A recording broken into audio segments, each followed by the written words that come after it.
Welcome to the Explainer. Let's jump right in. Could ancient texts really predict the future? It's a huge question, right? Well, today we're looking at 3 predictions from Islamic tradition that followers believe came true in some pretty shocking detail. And we're going to break it all down for you. Our source material for this explainer dives deep into this, looking at specific events that many believe show an incredible level of, well, foresight. So, we're going to walk through these 3 stories exactly as our source lays them out.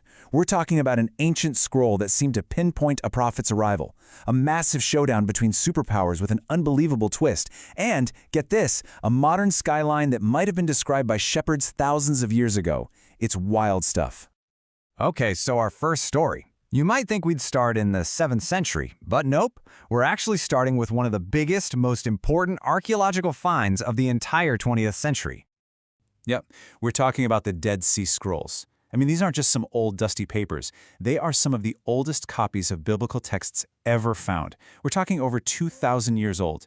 And buried inside them, our source zooms in on one particular prophecy from the prophet Isaiah. So, why is this verse so important? Well, according to our source, this was the reason, or a huge reason anyway, that many Jewish tribes actually moved and settled in a specific city in Arabia.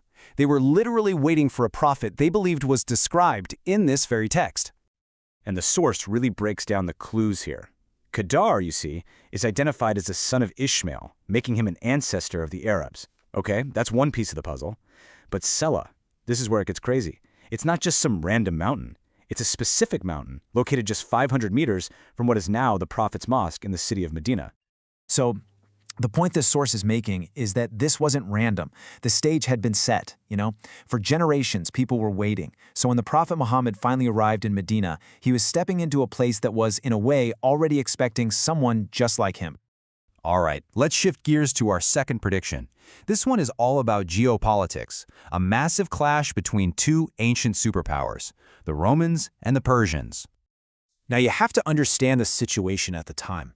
To pretty much everyone, it looked like the Roman Empire, which had been around for 1,000 years, was completely done for.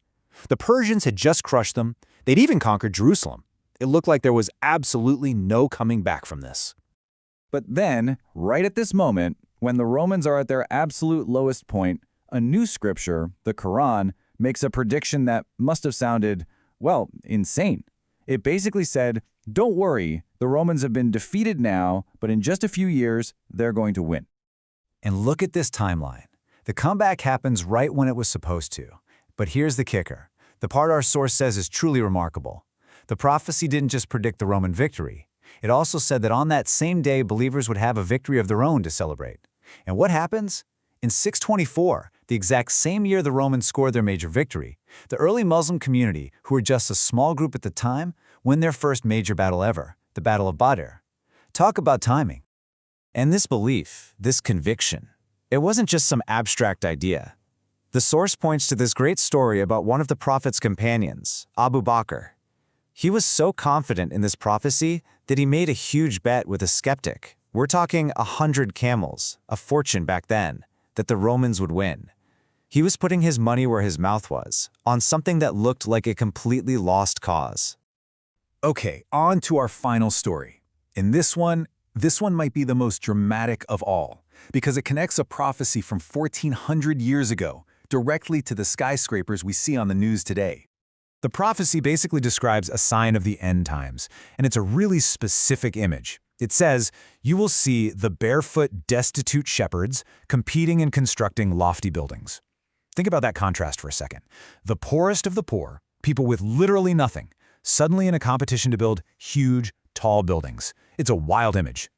And our source points out that for more than 1,000 years after this prophecy was made, the Bedouins of the Arabian Peninsula, who were identified as these shepherds, stayed pretty much the same. They were nomadic, they were poor. The idea that they would be building skyscrapers, it would have been completely laughable. And then, oil was discovered in the 20th century. And everything changed. Almost overnight. This one discovery completely flipped the script, changing the fortunes of these tribes in a way nobody could have imagined. And suddenly, the stage was set for that ancient prophecy to play out. And this is the result. I mean, look around today. The source points straight to the skyscraper boom in the Gulf. Cities like Dubai, led by people whose ancestors were from those exact Bedouin tribes, are now building these massive, futuristic cities on a scale that is just mind-blown. But here's the really crucial detail. The prophecy didn't just say they would build tall buildings, it said they would be competing to build them. And that's exactly what our source highlights about today's architectural race in the Gulf. Dubai builds the world's tallest building, then Saudi Arabia announces one that's even taller. It's a constant one-upmanship, a literal competition, just like the prophecy described. So you can see why, for believers, this is so powerful. This transformation. From shepherds to the people building the world's tallest towers, it's like watching a prophecy unfold in real time, right before their eyes. So in the end, our source really leaves you thinking, are these genuine prophecies, or are they just incredible coincidences, patterns that we only see looking back? Prophecy or pattern?